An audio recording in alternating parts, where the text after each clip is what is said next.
اہل حدیث انگریز کی حرامی اولاد جو کہتا ہے ابو حنیفہ کو 3 حدیثیں یاد تھی. ابے 3 حدیث یاد تھی تو 1300 سال تک ابو حنیفہ نے نکلنے نہیں دیا.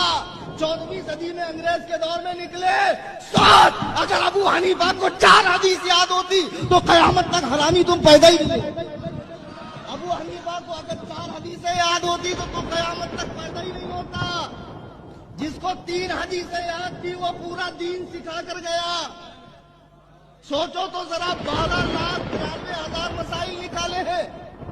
تم کیا سمجھ رہے ہو امام اعظم ابو حنیفہ سے؟ آج کا یہ ٹچا لونڈا آفس بنا کر بیٹھتے ہیں, سامنے کتابوں کا سیٹ رکھیں اور لوگ مرعوب ہو جاتے ہیں. اتنی ساری کتابیں. ارے قرآن نے خود کہا گدھے پہ کتاب رکھ دو تو وہ عالم نہیں بنتا, اس کا کام صرف ڈھونا ہے.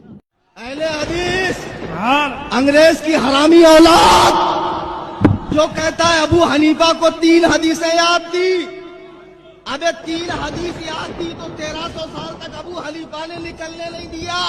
14ویں صدی میں انگریز کے دور میں نکلے. اگر ابو حنیفہ کو 4 حدیث یاد ہوتی تو قیامت تک حرامی تم پیدا ہی نہیں.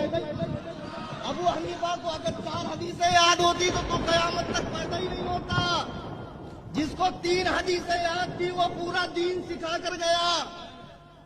سوچو تو ذرا 12,93,000 مسائل نکالے ہیں. تم کیا سمجھ رہے ہو امام اعظم ابو حنیفہ سے؟ آج کا یہ ٹچا لونڈا آفس بنا کر بیٹھتے ہیں, سامنے کتابوں کا سیٹ رکھیں اور لوگ مرعوب ہو جاتے ہیں. اتنی ساری کتابیں. ارے قرآن نے خود کہا گدھے پہ کتاب رکھ دو تو وہ عالم نہیں بنتا, اس کا کام صرف ڈھونا ہے.